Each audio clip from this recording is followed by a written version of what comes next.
Hello friends, welcome to my channel. இன்றைக்கி இட்லி பண்ண போகிறேன். இட்லியில் என்ன புதுசு அப்படின்னு பார்க்குறீங்களா? சொல்கிறேன். ஃபஸ்ட்டு நம்ம இது நான் நேற்றுக்கு ரெகுலராக இட்லி அரைப்போம் இல்லையா, அந்த மாதிரி நேற்றுக்கு ஈவினிங் அரைச்சது இப்போ மார்னிங் நான் பண்ணுறேன். நான் பொங்கி வந்திருக்கு.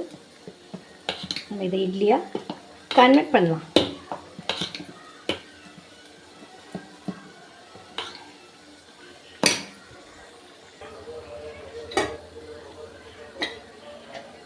இட்லி பாத்திரத்தில் தண்ணி நல்லா தலைச்சுருக்கு.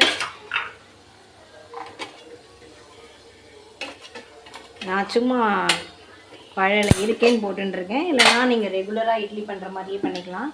இட்லி குத்திக்கலாம். இப்போது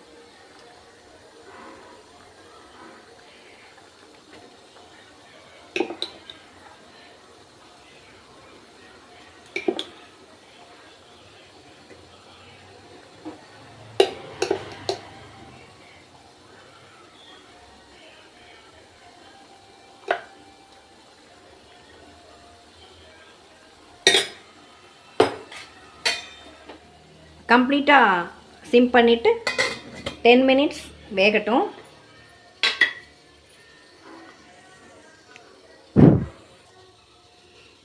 பத்து நிமிஷம் ஆகிடுது. இப்போ நம்ம ஓப்பன் பண்ணி பார்க்கலாம் எப்படி இருக்குன்னு. வாவ், சூப்பராக நல்லா ஃப்ளஃபியாக உப்பி தான் வந்திருக்கு. நான் ஏன் இதை இவ்வளோ தூரம் காமிக்கிறேன் அப்படின்னா, இந்த இட்லி நான் உளுந்தே சேர்க்காமல் பண்ணியிருக்கேன். ஆஃப் பண்ணிக்கிறேன் அடுப்பை. நம்ப முடியலல்ல.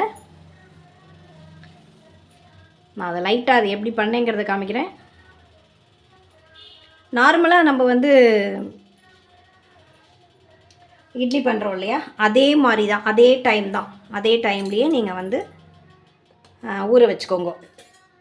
அரிசி 1 டம்ளர் எடுத்திங்கன்னா 1/2 டம்ளர் அளவுக்கு ஜவ்வரிசி எடுத்துக்கோங்க. அதை நல்லா வாஷ் பண்ணிவிட்டு நம்ம இதை ஊற வச்சுக்கணும்.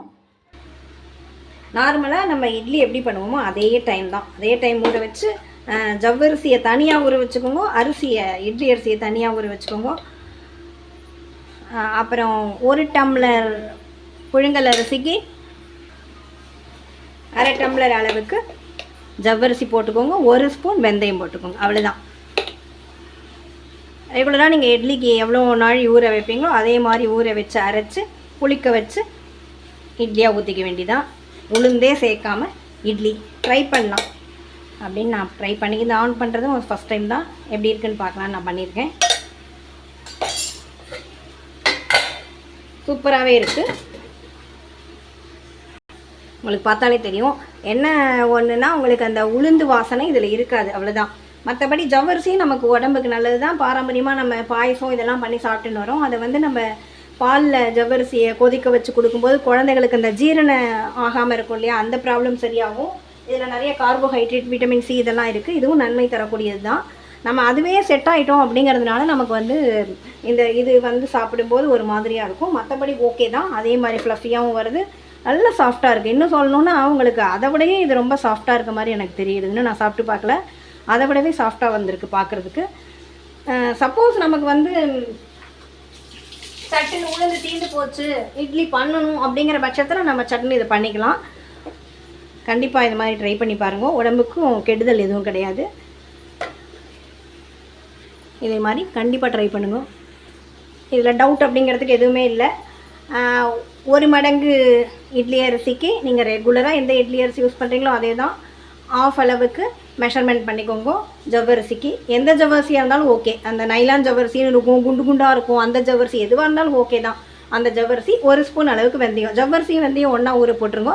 கலைஞ்சி ரெகுலராக நீங்கள் இட்லிக்கு ஊற வைக்கிற அந்த டைம் ஊற வச்சு அரைச்சி புளிக்க வச்சு பண்ண வேண்டியதுதான்.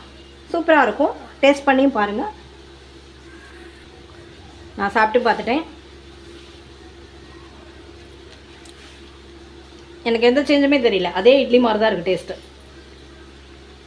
புதுசாக நம்ம ட்ரை பண்ணலாம். தேங்க்யூ வாட்சிங். Thank you friends.